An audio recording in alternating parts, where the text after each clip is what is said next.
Subhanallah walhamdulillah wa la ilaha illallah. Subhanallah walhamdulillah wa la ilaha illallah.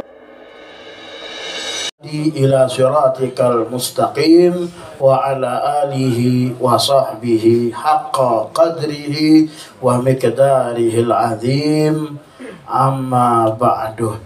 Ma'asyiral hadirin, bapak-bapak, adik-adik, anak-anak yang dimuliakan oleh Allah Subhanahu wa taala. Alhamdulillah segala puji syukur atas kehadiran Allah Subhanahu wa taala yang mana di malam hari yang penuh dengan keberkahan ini, di malam hari yang penuh dengan kemuliaan ini, kita bersama-sama telah diberikan kenikmatan yang amat luar biasa oleh Allah Subhanahu wa taala, sehingga kita dapat berkumpul di tempat yang diridhoi oleh Allah. Kita duduk bersama-sama di tempat yang paling dicintai oleh Nabi kita Muhammad sallallahu alaihi wasallam.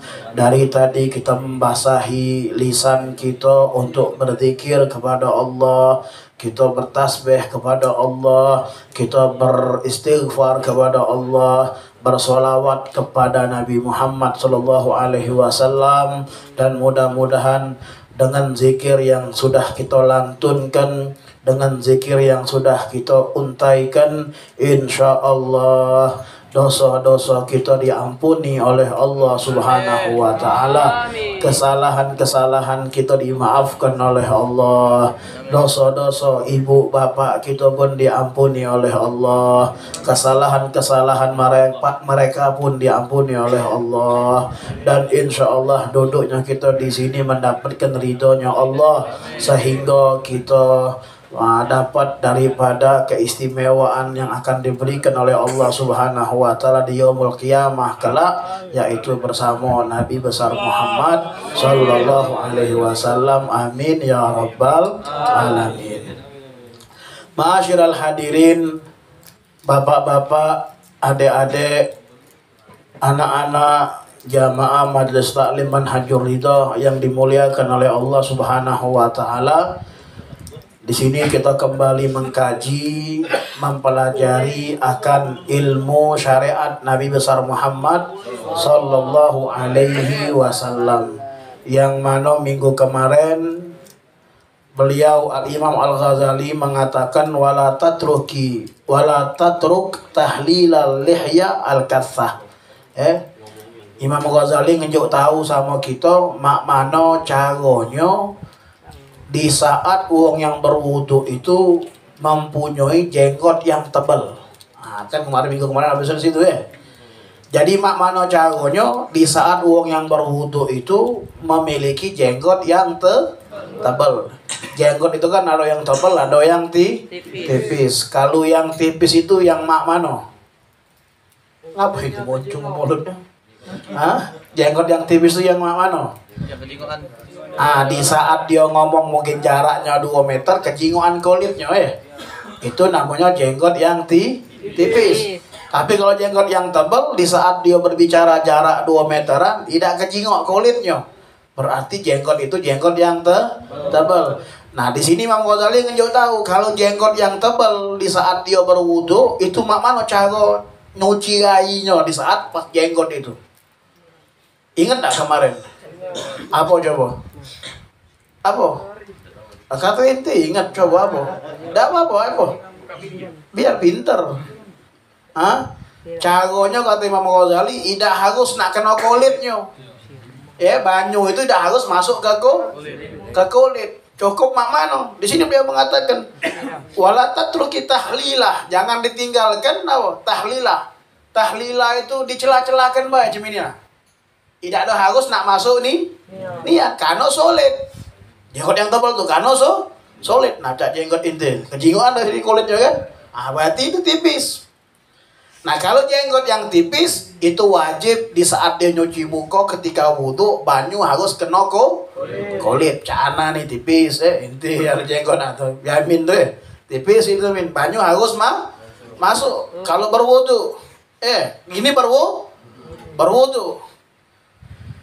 Kalau tidak ada masuk banyunya di saat dia jenggot yang tebal tadi, maka tidak sah kalau seandainya dia tidak mencela-celakan nih, tidak mencela-celakan ya dengan tebal, macam itu langsung macam itu dia. Tidak sah wudunya. Jadi harus dicela-celakan. Nah, itu ya. Tapi kalau jenggot yang tipis harus masuk ke kulit. Nah, itu perbedaannya. Nah, lalu kemudian Imam Ghazali mengatakan sumaghsil yadakal yumna tsummal yusra salasan. Kata Imam Ghazali, kemudian ya habis nyuci muka nyuci apa? Habis nyuci muka nyuci apa? Nyuci apa? Wudu. Habis nyuci muka nyuci apa? Ente anak nanya nyuci apa? Habis muka nyuci apa? Tidak tahu. Nah, kan? Nyuci tangan. Jadi anak juk tahu lagi, anak ulangi lagi nih, biar makin ingat biar makin ingat.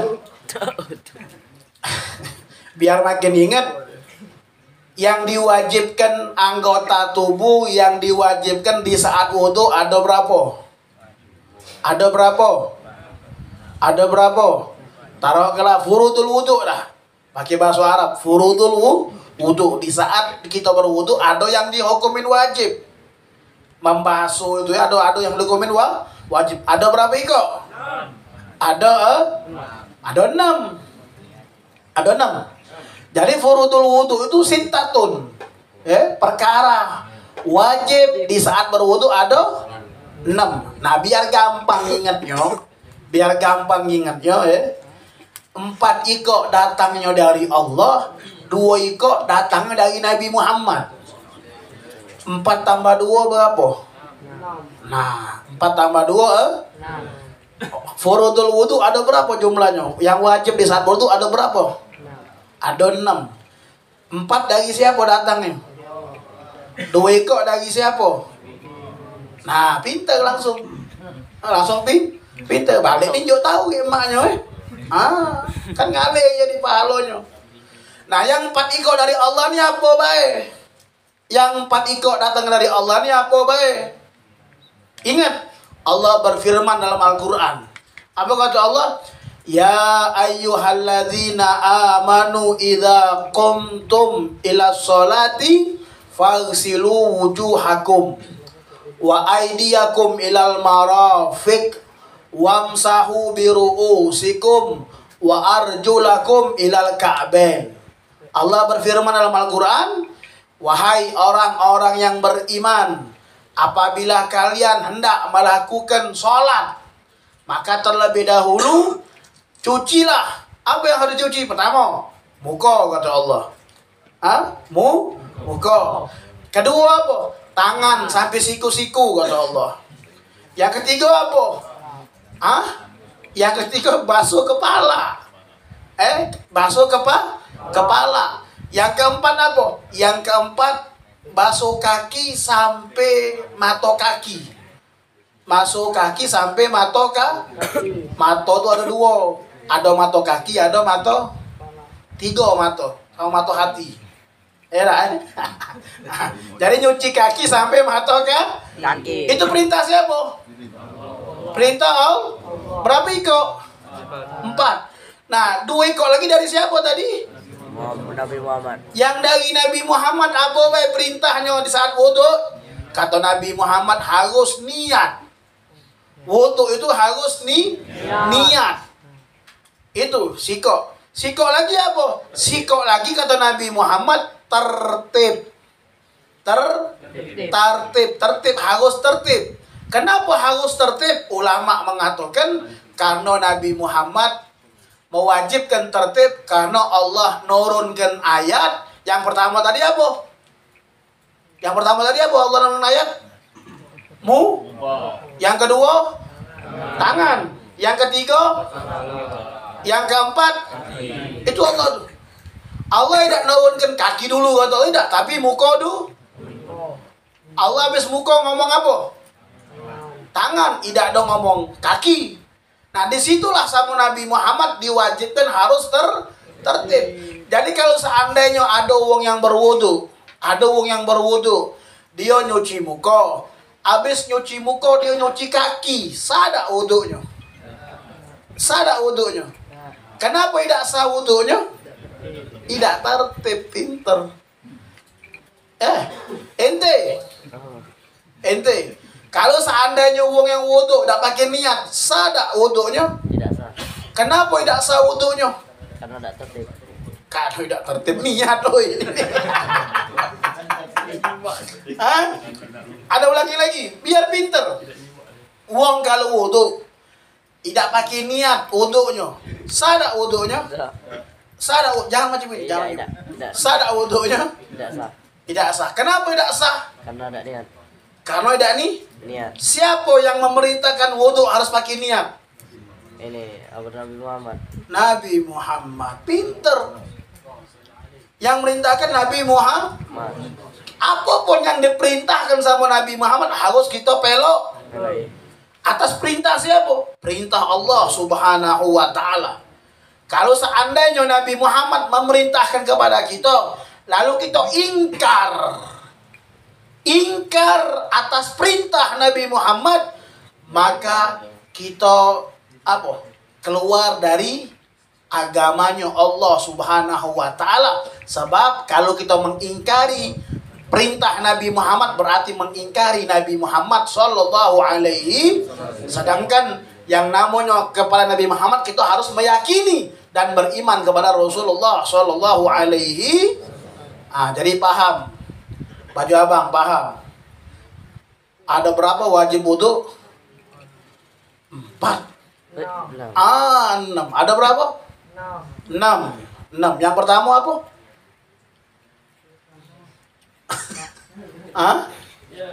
Ada berapa tadi? Yang dari Allah berapa kok? Yang dari Nabi? Yang dari Allah apa beh?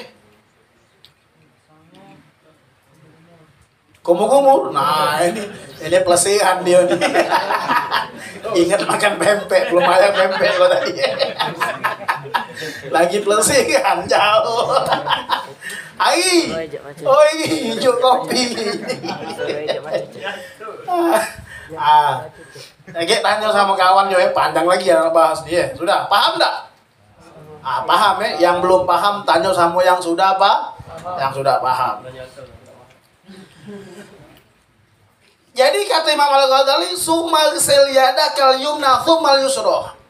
Dan di saat berwudu juga, kita harus mencucikan kedua tangan tadi ya. Kedua tangan, mana dulu yang harus dicuci? Kanan dulu apa kiri dulu? Kanan dulu, baru kiri. Berapa kali? Apa hukumnya 3 kali itu? Sunnah. Hukumnya jadi 3 kali itu hukumnya sunnah. Nyuci muka 3 kali hukumnya sunnah. 3 kalinya itu bukan nyuci mukanya, jumlah 3 kali itu hukumnya Nyuci kepala 3 kali hukumnya.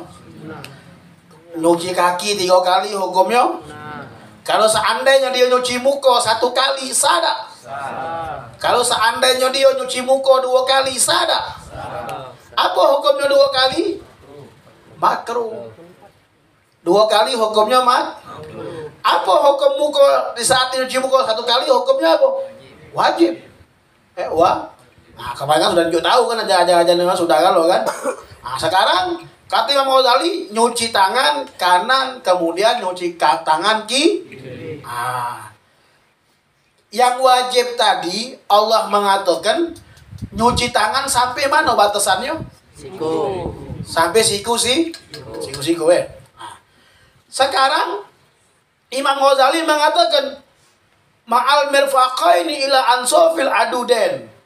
Lebih lemah itu kita nih kalau beribadah harus ihtiyaton. Apa ihtiyaton tuh? Berjago-jago. Ibadah itu harus berjago-jago. Jangan sampai kita nih ibadah tidak sah. Jangan sampai kita beribadah tidak sempurna. Harus berhati-hati tuh, ihtiyaton. Nah, di sini Imam Ghazali ngajari kita harus berhati-hati di saat nyuci tangan. Ketika berwudu. Allah tadi mengatakan wajib nyuci tangan sampai siku. Kata Imam Ghazali, biar lebih aman.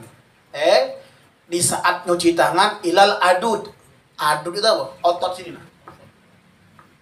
Kalau nyuci tangan sampai otot ini. Paham enggak namanya? Namanya apa nih? Otot, bukan otot ini kan. Paham enggak? Nah, sampai sini nyucinya. Kenapa sampai situ? Kalau sampai sini sudah pasti dia melebihi siku. Kalau dia sampai siku, kaget takutnya belum masuk ke siku. Belum. Kalau lebih sudah pasti dia siku. Paham enggak? Itu yang dianjurkan oleh Imam Al-Ghazali. Kemudian fa innal hilyata fil jannati tablughu mawadhi'al wudu. Ada alasannya lagi. Kenapa Imam Al-Ghazali memerintahkan kepada kita, bahkan Nabi Muhammad SAW memerintahkan kita kalau berwudu itu apa? Lebihkan. Kenapa? Kaget wong yang sering berwudu, di yaumul kiamah itu mukanya bercahaya. Apapun anggota wudunya, tangannya bercahaya. Kupingnya bercahaya. Rambutnya, kepalanya bercahaya, kakinya bercahaya. Semua anggota wudu yang dia wudui ketika dia masih hidup di yaumul kiamat itu akan bercahaya. Nah, kalau lebih cahayanya berarti lebih. Paham enggak? Dan juga fadilah berwudu misal kemarin misalkan kita kan enggak tahu nih, kadang-kadang kita galak kelaju.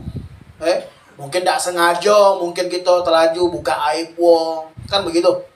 Kadang-kadang kita mungkin ngatoi wong. Nah, dengan kumur-kumur itu dosa-dosa yang di mulut keluar. Di saat berwudu. Mungkin kuping kita pernah ngedengeri wong yang buka aib, ada kawan buka aib nih. Kita dengeri. Berdosa enggak? Wong yang buka aib wong berdosa enggak? Wong yang dengeri aib wong berdosa enggak? Sama baik. Yang ngebuka berdosa, yang ngedengarkan juga berdosa. Itu ya. Nah, di saat mungkin kupingnya ada dosa, dia berwudu.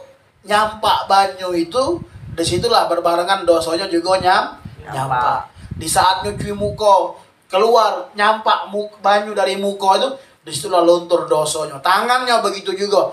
Makanya hukumnya makruh. Kalau kita berwudu, kita usap air wudu kita. Nih misalnya muka nih Nah, habis berwudu kan banyu kan, isi banyu Mbak tisu kita lapi banyu tadi. Nah, itu hukumnya Jadi mana? Biarkan. Gatal Ustaz. Itu pertama baik gatal. Selanjutnya gage hilang gatal. Kenapa? Biasanya kalau wong gatal itu dia tak biasa berwudu. Tak biasa berwudu. Nah, makanya wong kalau berwudu itu mukanya bercahaya. Mukanya berseri-seri. Mukanya lemak dipandang. Walaupun mungkin hitam, keset, kelet. Kalau dia sering berwudu, mandangnya tuh lemak. Lemak. Hitamnya menjadi hitam manis.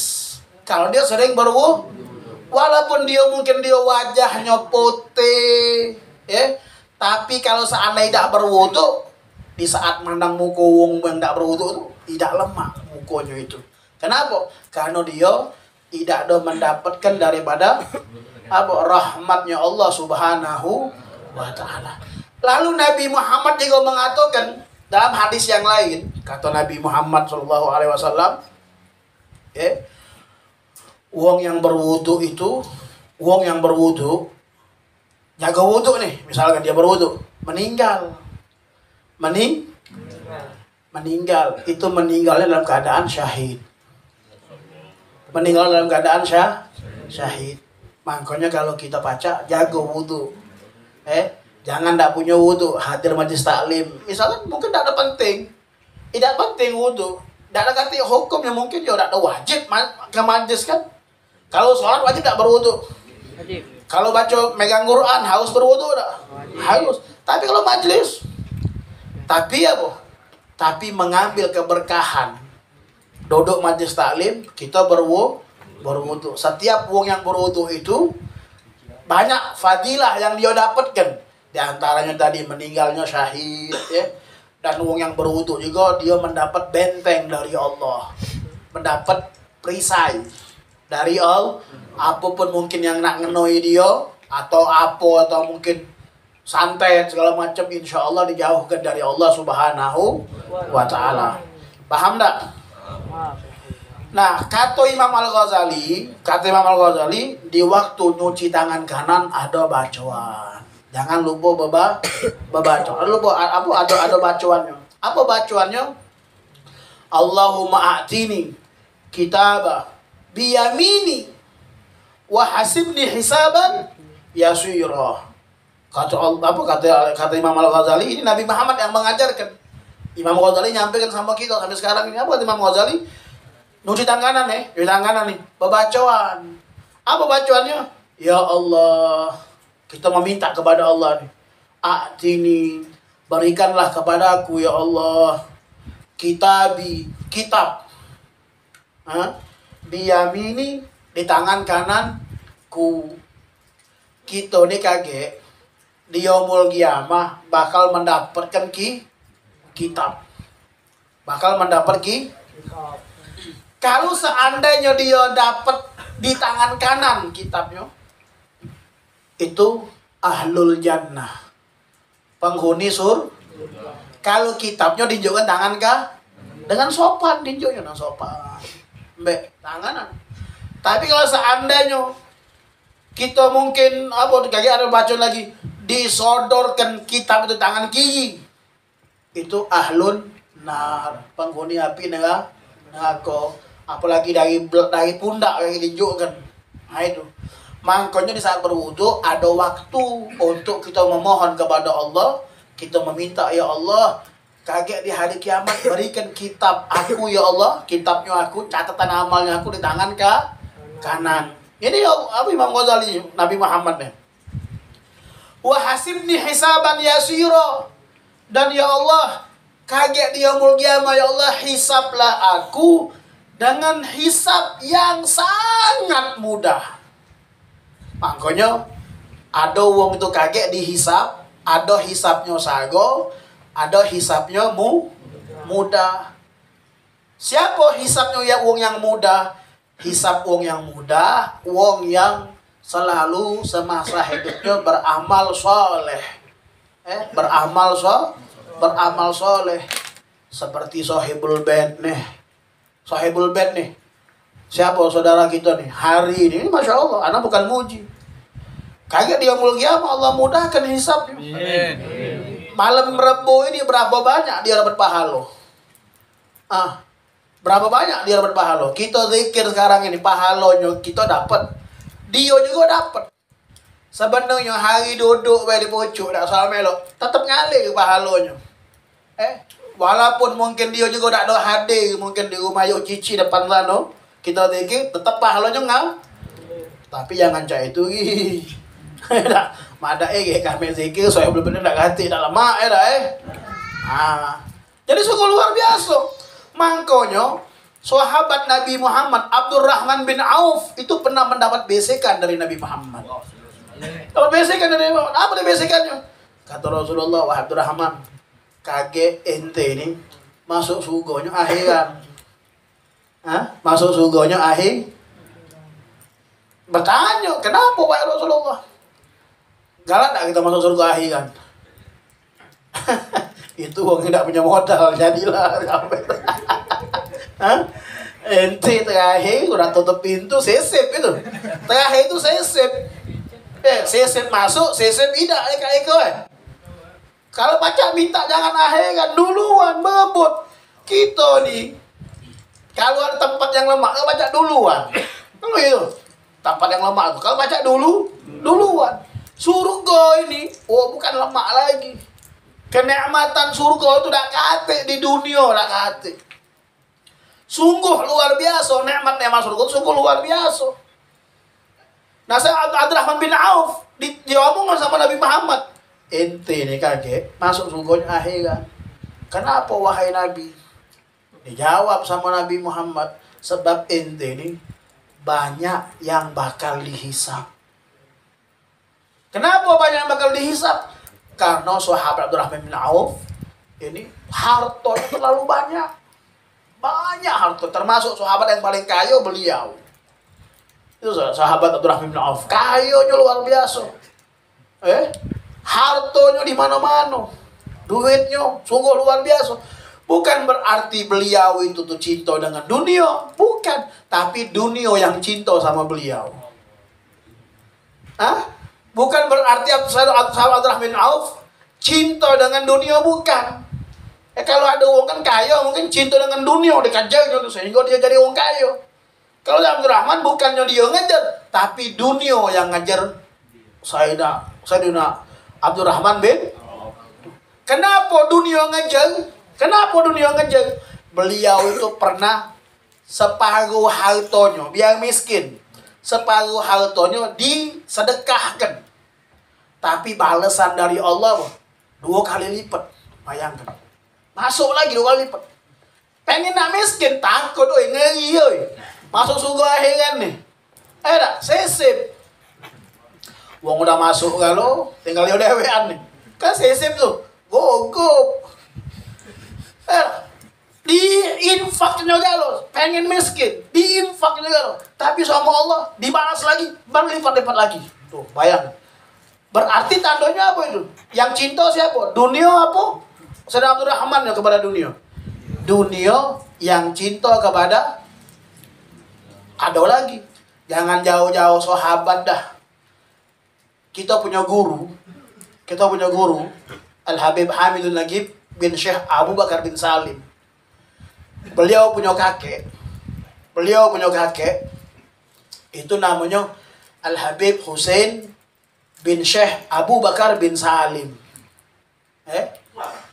Pernah sewaktu-waktu ada wong yang ngomong, soalnya Habib Husain ini kakeknya beliau, duitnya banyak, hartanya banyak nih anak hartanya.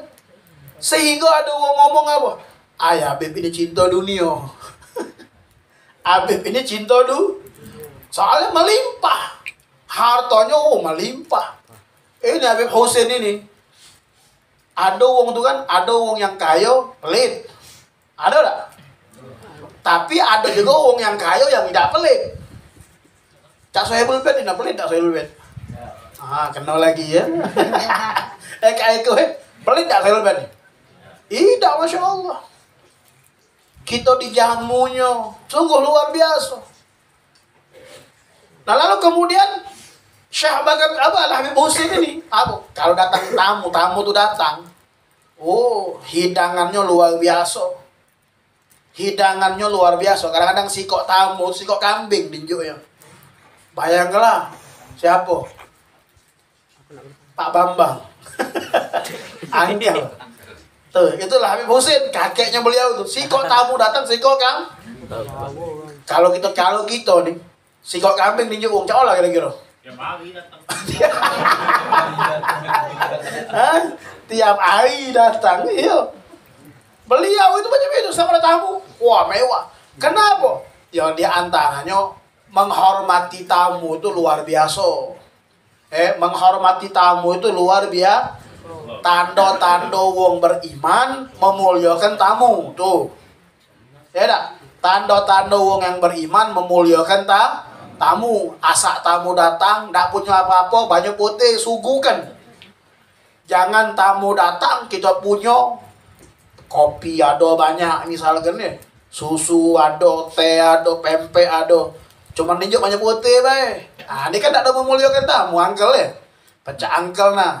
Anak datang, enjuk ujak. Enjuk ujak. Memuliakan tamu. Tamu. Tamu itu kenapa kita muliakan? Kenapa tamu kita muliakan? Kenapa? Karena tamu itu di saat dia balik dari rumah kita, balak musibahnya itu digawak sama dia. Yang kita tuh mungkin besok bakal kena balak, bakal kena balak misal besok nih. Ada tamu datang. Nggak jadi kita balak terkena kita. Berkat tamu tadi itu nah. Mak mana ceritanya ini? Ada sahabat. Ada sahabat. Sahabat ini paling senang nerima tamu. Senang nerima tamu. Nah cuman dia punya bini ini nggak hobi dengan sifat yang macam itu. Jadi setiap dia ada tamu, marah bini, kau ini hayang layani tamu baik. Ngutuk. Ada tak bini yang macam itu? Ada tak bini yang macam itu? Ada. Tidak senang dia. Ya mungkin dia ngasuh mungkin lah pada lanjut tamu, manjut aku be duitnya. Ada tak? Jadi dia ini bingung di sahabat nih. Apa? Asa ada tamu dimuliakan, bininya marah. Tamu datang lagi besoknya, bininya marah lagi. Kalau jangan biasa beo sama tamu tuh. Njok banyak bote be jadilah. Ibarat bahasa kita dia tak. Tapi dia ini senang. Kenapa? Karena perintah Nabi. Ini perintah Nabi Muhammad. Akhirnya dia ngomong sama Nabi, diceritakan sama Nabi, wahai Nabi, aku ini punya bini ceweknya Nabi. Kenapa? Asa ada tamu, aku muliakan tamu aku, dia marah-marah, tak senang. Aku njok pempek, tidak senang dia. Aku belikan nasi, laham, mandi laham, biryani, misal contoh tidak senang dia. Tidak senang. Apa tadi Mat? Ya sudah, kali aku datang ke rumah kau. Aku datang ke rumah kau. Akhirnya Nabi datang ke rumahnya. Datang Nabi Muhammad ke rumahnya. Oh, diservis Nabi ini. Yang datang ini siapa? Nabi Muhammad. Kalau wong yang biasa baik. Kita muliakan dia, pahalanya itu besar. Paling besar pahala setelah sholat 5 waktu nyenangkan hati manusia. Dengar. Setelah sholat 5 waktu, pahala yang paling besar nyenangkan hati itu manusia umum. Umum siapa baik. Tapi kalau yang yang disenangkan tadi itu Nabi Muhammad, lebih lagi yang disenangkannya dari para sahabat Nabi Muhammad, lebih lagi yang disenangkan dari keluarganya Nabi Muhammad, lebih lagi yang disenangkan dari anak keturunan Nabi Muhammad, lebih lagi yang disenangkan dari siapa? Ulama-ulama yang berjalan di jalan Nabi Muhammad, lebih besar lagi pahalanya. Itu. Akhirnya Nabi Muhammad datang, diservis, selesai makan, Nabi Muhammad balik. Nabi Muhammad kata Nabi Muhammad, sebelum aku keluar dari rumah kau, panggil bini kau. Kata Nabi Muhammad, ayo panggil, kata Nabi Muhammad, kakek aku keluar, suruh bini kau jingoki, ada apa di belakang aku nih kakek. Pas aku keluar dari rumah kau. Selesai, Nabi keluar. Pas Nabi keluar, di belakang Nabi nih, yang melok siapa? Yang melok kalajengking, ulo, binatang belakang buasnya ada galo. Apa kata Nabi Muhammad? Itu bertanda kan bala musibah keluar dari rumah kau. Bala musibah keluar, aman gitu, tentrem gitu. Apa? Kalau seandainya kita memuliakan mangko seharusnya lah untuk kita mengamalkan daripada amalan Nabi Muhammad Shallallahu Alaihi Wasallam. Jadi Habib Husin tadi, balik lagi cerita Habib Husin tadi, Habib Husin Shalom Salim. Ada orang ngomong, Habib ini cinta dunia. Terdengarlah di kupingnya. Si Anu bin Fulan dipanggil sama Habib Husin, sini. Ana denger ente ngomong ana ini cinta dunia.